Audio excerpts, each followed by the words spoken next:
Hi, I'm Gary Woodcock and I'm one of the sexual health advisors in Gloucestershire Sexual Health Services.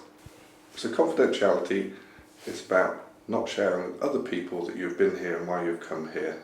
Something you hear said a lot about sexual health services is about them being confidential, but a lot of people don't really know what that means. When you come to our service, you are asked to fill in some information about yourself because we need to keep a record of who you are and make sure we get the right results to the right person. But those notes only remain in this department, they do not go anywhere else within the hospital. This includes that we won't discuss anything with your parents and we won't discuss anything with any GP that you go to. If you happen to come with one of your parents or one of your family, we will always see you on for a period on your own, but if you want somebody to come and sit in with you, that's fine. People can come and sit in with you, whether it be a parent or a friend, but we do like to have a moment where we actually talk to you on your own. And when we do your tests, these tests go on a unique identifying number that is associated with your date of birth. So even if you have friends or family that work in the laboratory, they would never know that the tests belong to you because all they will see is your ID number and the date of birth. So with the confidentiality, there are times, very occasionally, that this may get broken, and I think it's important to be aware for some people that this can happen.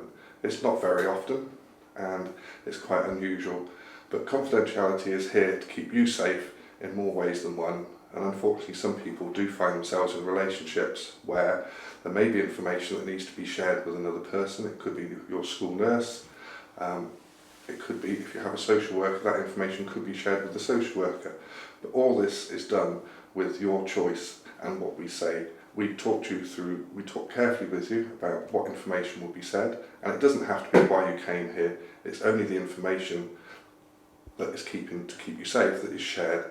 But like I said, this is very unusual, and it's important to know that when you come here, all your information is kept confidential. When you come and register at our clinic, you'll be asked to fill in a registration form.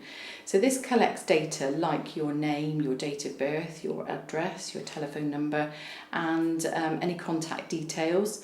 And also you give us permission how you'd like us to get in touch with you. So unless you give us permission to call you by telephone or text you or contact you by email, we won't go against what you've given us permission for. So you then tick on the back of the form what you've attended for today, and you get allocated a unique identity number.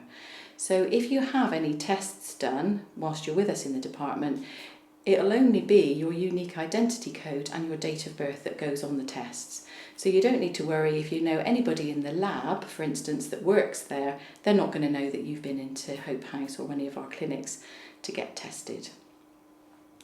In terms of confidentiality, our service is so confidential that your GP, your practice nurse, your school nurse, your mum, your dad, your auntie, your granny, nobody is going to know that you've actually been in to see us.